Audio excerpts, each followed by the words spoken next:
Hi, True Crime Grapevine fans. It's me, Patty Lee. I'm here with your daily headline news of what's been going on in the true crime world for the last 24 hours. And we have four cases. Three, I want some deep dives and have more details on you. And the last one is something that everybody's talking about. And if you want more, I will tell you about it in the comment or tell you about it in the comments. You can tell me in the comments if you want more news about that last story because it's from New Zealand. I call it the mushroom murder case. And we're drinking some hot tea because we're spilling some true crime goss tea here on the Grapevine. And also because I found out, as probably you guys know, if you drink red wine, sometimes you get really bad stomach aches. All right. So that makes me a little bit of a little bit of a whiner. All right. So today is, and I put Thursday on the thing like an idiot. Today is Wednesday. I want it to be Thursday. This day has been so long. It's been like 2. Also, if you're from Florida, I hope you made it through Idella, the hurricane. It was a little crazy. It came on shore in the Bend area up near Horseshoe Bay and Fish Creek area. Really did a number. And people, we're still finding out what happened. So, and now it's, she's up in the Carolina area. So let's hope everybody up there stays safe. Lots of flooding. Yeah, came on shore almost as a Cat 4, as a Category 3, but strong Category 3, and it was crazy. Right at 7:45, landfall was had. But again, this is not a weather channel. Sorry, I'm a little bit of a weather person. I watched not so much true. I did watch True Crime yesterday and today, but I also watched my favorite weathercaster, YouTube creator, Ryan Hall, y'all. Please go follow him. He will keep you safe if there's any bad weather in your area, and will also tell you what's happening, where your friends and family live. If they're in the continental U.S., he follows all of that pretty. If you're a weather person, you know Ryan Hall, y'all, but go follow him. He's also on Twitter and all the interwebs, TikTok, Instagram, you name it, he's on it. All right. So Wednesday, August 30th, that is today. 30 days, half September, April, June, and November. All the rest have 31, excepting February. London has 28 days clear and 29 each leap year. Yeah, I used to be a teacher and I needed a little rhyme to help remember. So we have one more day of August, the real Thursday tomorrow. So what do we have today? Grizzly True Crime has been covering a very interesting trial that I think started yesterday. It is the trial of Gareth Pursehouse for the murder of Dr. Amy Harwick. Really interesting case. Took place in Hollywood in 2020, and it's a sad common story involving somebody she knew, but there's a twist because there was a long time where she was away from this person, and sort of a weird chance happening brought this alleged killer back into her life. All right, so that's out in California, Hollywood area. Second story we're going to be talking about is an Ohio woman, although she grew up in New York. She was an Ohio mom of 2, Caitlin Lynch. This happened about a week ago. It happened on August 18th.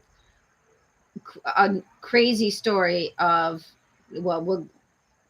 she was unalived, but by her husband's friend, who she had been letting live in the basement because the guy he was like down on his luck, and they're not sure exactly what happened, what led to him hurting her. But what's weird is it wasn't the children's dad. She had just married her husband, who this guy was a friend of. I'll tell you all about it. But it's weird because that was her second husband, and she'd only been married for 6 months, and he died of an illness. And then his friend is having a hard time, and she lets him live in his basement, and she ends up unalived. So that's kind of a crazy story. And then we will talk about Carrie Rawson. She was on STS Nation. I talked a little bit about her coming out either Monday or Tuesday. but there's a little more information. So I thought I'd tell you about the cases. There are 5 new cases they're looking into. Really interesting. And then the mushroom murder, a deadly dinner. There's lots of alliterations for this case that happened not down under, because it wasn't in Australia. I don't believe it was. I think it was in New Zealand. Maybe I'll tell you about that tomorrow on the Real Thursday when I look up the details more.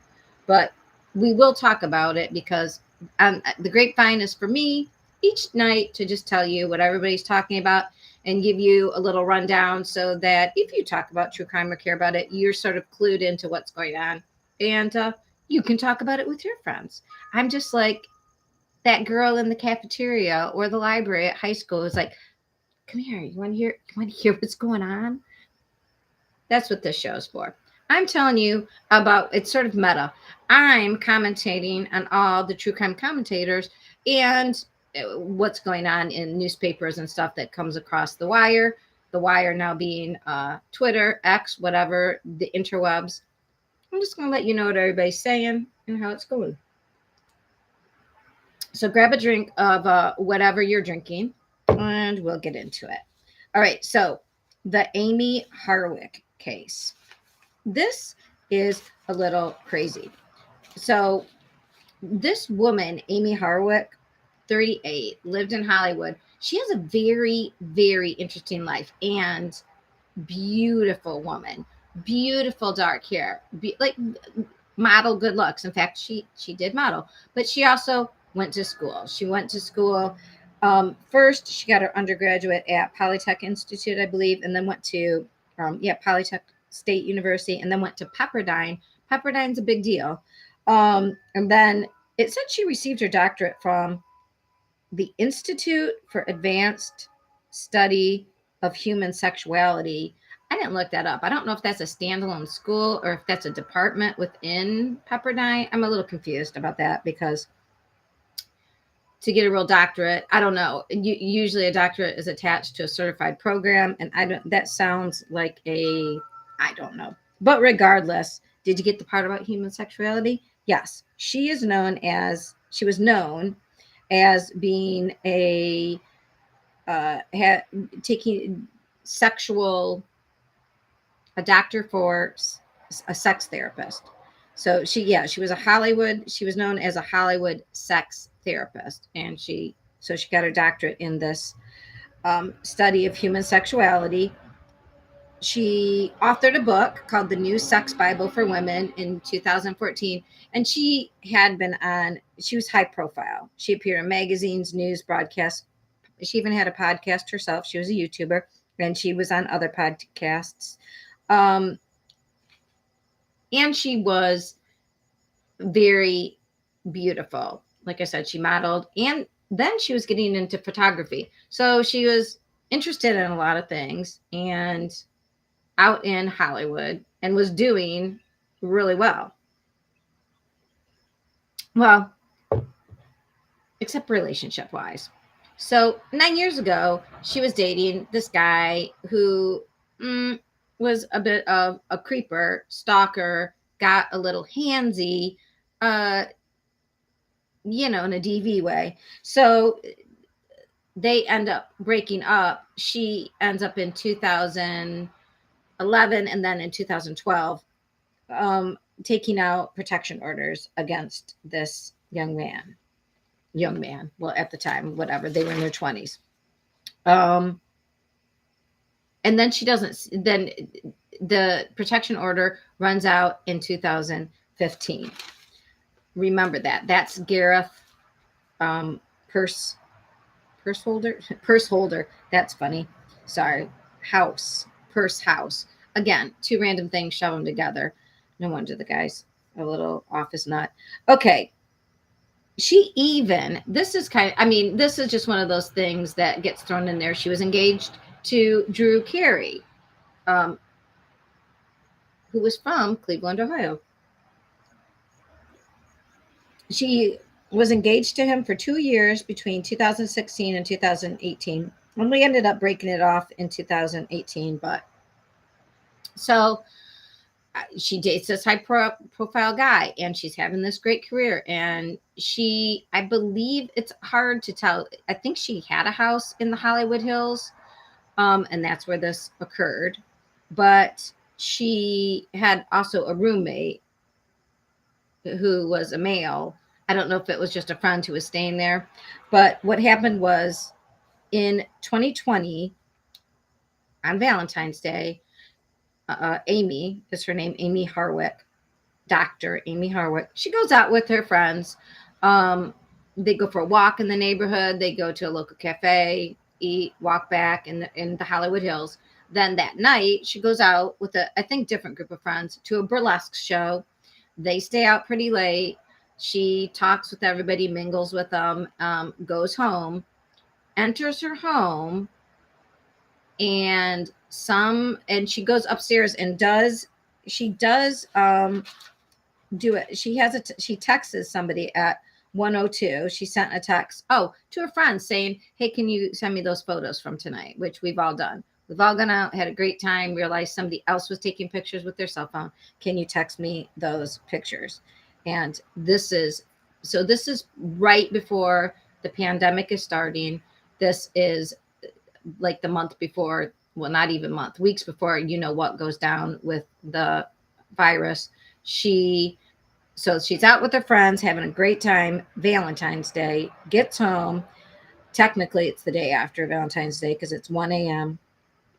Asks her friend for photos. And then, right about that time, her roommate hears her screaming. And he's like looking for his phone, can't find his phone, is shouting up at just leave her alone. And then he runs outside, apparently, knocks on 2 doors. Nobody's answering because it's, after 1 o'clock in the morning. People are freaked out. As we saw, Shannon Gilbert case, kind of the same. Well, more people open their door for her. But, people don't love somebody screaming and shouting at 1 o'clock in the morning. They probably, who knows what's going on, right? Don't get involved. But there's somebody walking. He runs far enough. There's somebody on the street. He uses that person's 911 phone call to call 911. And the police come, but when they get back to the house, Dr. Amy, is below her balcony. She's on the 3rd floor. Her bedroom was like a suite, 3rd floor, and it had a balcony outside. She is outside, barely alive. Looks like she's been strangled. They take her in an ambulance. She goes to the hospital. She does not make it. She's declared dead at 3:30 that morning. Now, they look under her nails for DNA, right? Because the police went upstairs and they said there's obviously a big, huge fight took place. There was, she had been wearing like a crucifix as a necklace, and all those beads were all over the floor. It was just a mess. So it's obvious that something bad had occurred and that she had fought off her attacker. So they do check underneath her nails. There is DNA there. They also found DNA on, they didn't say if it was blood or if it was like touch DNA, but inside her house on the outside of a door. Well, guess who it matches? Okay, I already told you who got arrested, right? Because we're on trial now. But it is this guy, Gareth Pursehouse, who she had problems with before, but it was 9 years before. So what her friends and family are saying is that she had told them remember I mentioned she had an interest in photography. So she was at this professional event doing photography. He also had an interest in photography. He was at the event a month prior to, so in January, he saw her. And I guess they said they think it just ignited his obsession with her again. Because before, when she got especially the second protection order, she said he broke into my apartment. He was giving her a lot of gifts, which, that can be, it's annoying when you don't like the person. And if you watched my cases when we talked about the podcaster, the woman from Reading, was it Reading? Is it Washington or Oregon? Near Seattle. She, the guy was a truck driver and he had been sending her a lot of gifts. That was part of the stalking issue. I guess that happens in a lot of stalking, right? So it sounds like you're like, oh, too many gifts. What a problem. But anyways, breaking into your apartment, big problem. And he had, when he had hauled her out of her car at one point and hit her. Like, this guy was nuts. Sorry, my opinion. He's still innocent until proven guilty.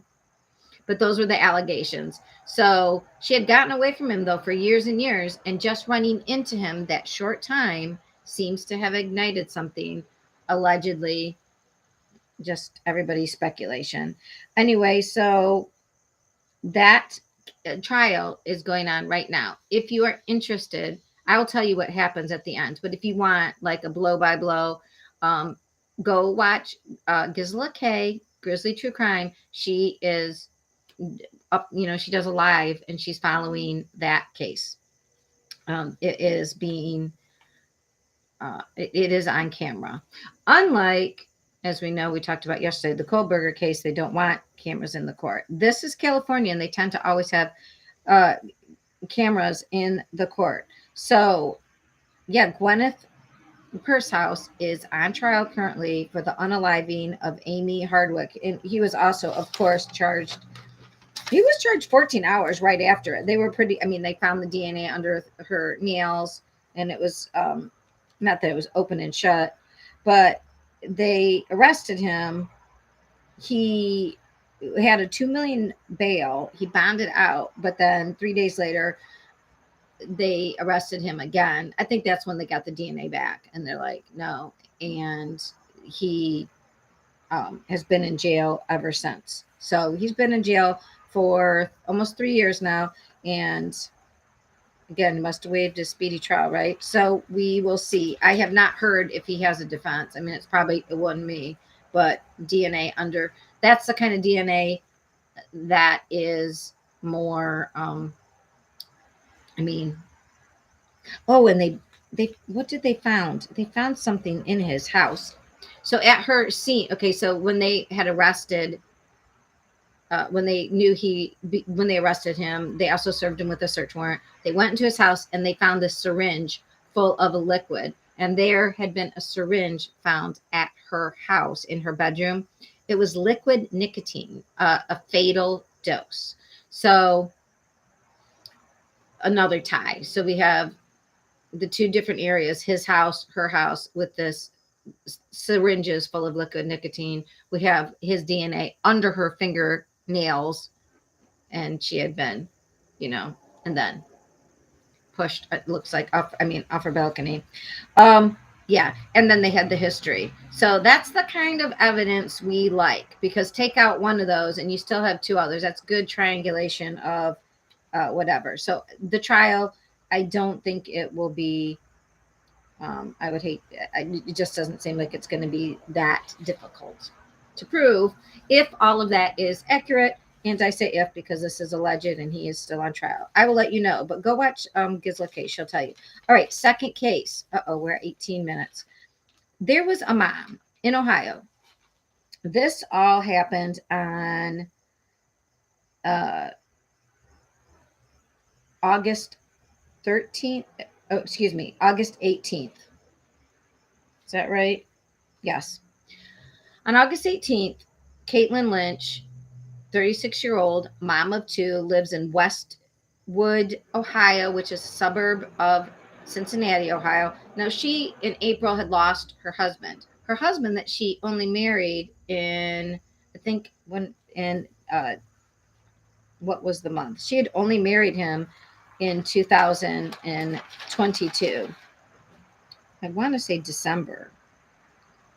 So they had not been married very long, and he dies, they said, of an undisclosed illness, which is horrible. So she's dealing with that, and she gets a job working in a law office, which is, she, as an assistant.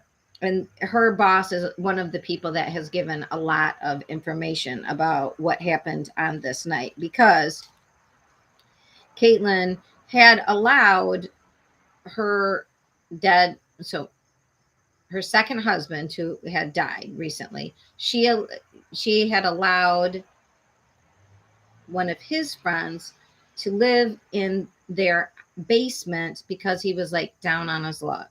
And I think during this will be an interesting trial to follow, because I would like to know a little bit more about like how well she knew this guy. It's a little strange.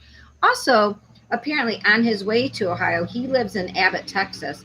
On his way to Ohio, he got pulled over and was from a police chase in, I believe it was Oklahoma. And when they pulled him out of the car, he spilled his beer that he was driving with. I don't, so he was having a really hard time. I don't know why he picked her to go. I mean, his friend was deceased.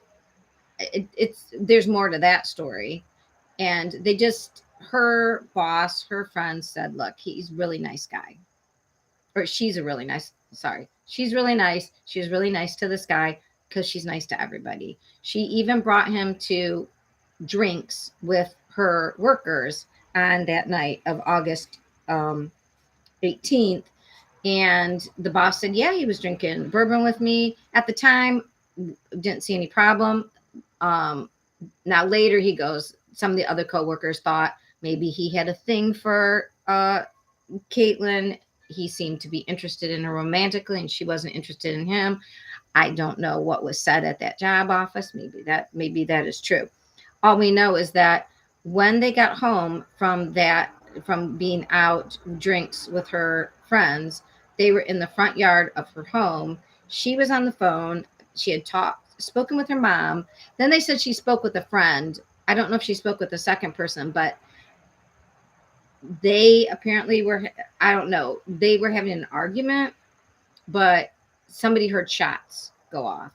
And then the car takes off. So the police come because of this is a quiet neighborhood. Shots called, 911, neighbors called, what happened.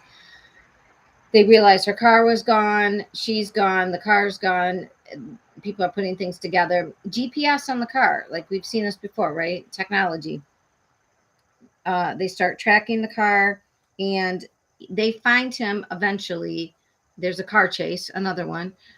This time it is in her car. They pull it over after they do a pit maneuver, and maybe also they took, they did the little spikes underneath. They find her in her own car in the passenger seat with the big, huge chest wound, shot, unalived. And that was on the 19th of this month. So he is currently still in. So he's from Texas. He was staying in Ohio after getting in trouble in Oklahoma on the way, and then ran to Tennessee. Talk about an interstate crime spree, sort of. So he had to drive all through Kentucky, basically, and West Virginia to get to Tennessee. He has to be, but this is the theme of the week, right? He has to be extradited from Tennessee back to Ohio to stand trial for kidnapping, obviously first-degree murder, kidnapping, and the abuse or mistreatment of a corpse. So we are at 23 minutes. All right. So I will let you know more about what happens to that case. But at first I was like, oh no, she has two little girls who are 8, 7, and 8. And I thought, that's horrible. Now they don't have they didn't have a father, and now they don't have a mother. Well, they do have a father, and it's her ex. They're not saying, probably for the family's privacy and for those children's privacy, they never mentioned his last name. So I was trying to do a little deep dive to figure out, like, oh wait, there's an actual ex-husband. He must have the kids, but they don't mention anything about that. So if you do hear about the story, this guy was the friend of her husband that she was married to for less than a year. And if he's in it, what is his name? Lance Miller, but he doesn't look like what I think the Lance looks like. He was 32. He is 32, and he's charged with murder, kidnapping, fleeing uh, with the corpse, and the abuse of a corpse. Um, yeah. So Lance Miller looks like a scary dude. Now, maybe just because that's his mugshot, right? I mean, I don't think mugshots usually look very good. But yeah. So we'll look. There's more to that a little bit. I don't know. It's just really sad that she was nice enough to invite him into her home, enough that she took him to get drinks with her work people, like trying to include him, and she ends up unalived by him. Really scary. Okay. The last thing we're going to talk about is Carrie Rawson was on Surviving the Survivor. Highly recommend you go watch that case. She also, there's a newer ID discovery on YouTube that you can look that's a little bit shorter. But Carrie's been talking about, now that she can talk about it, she has been helping law enforcement sort of with her father because they suspected that there are more murders that he committed. And she goes through the whole thing, the whole story, a little bit about how she was contacted by the Osage, Oklahoma sheriff, that she has been working with him and other law enforcement, that they had her dad's journals, which he wrote details in, but it sort of coded a little bit. They also had photographs. And in one of the photographs, um, now these, they had some from before, but also she had gone to speak to her father. I forget how, and they also were where the Rader house, Dennis Rader is BTK. Carrie Rawson is his daughter, and she is very much an advocate for families, victims both of serial killers and the families of serial killers that are also victims too. And she is working out with her father by becoming an advocate herself. In fact, she has a book that you can buy called Daughter of a Serial Killer. It was a number one on the New York Times list, so I recommend you go get that.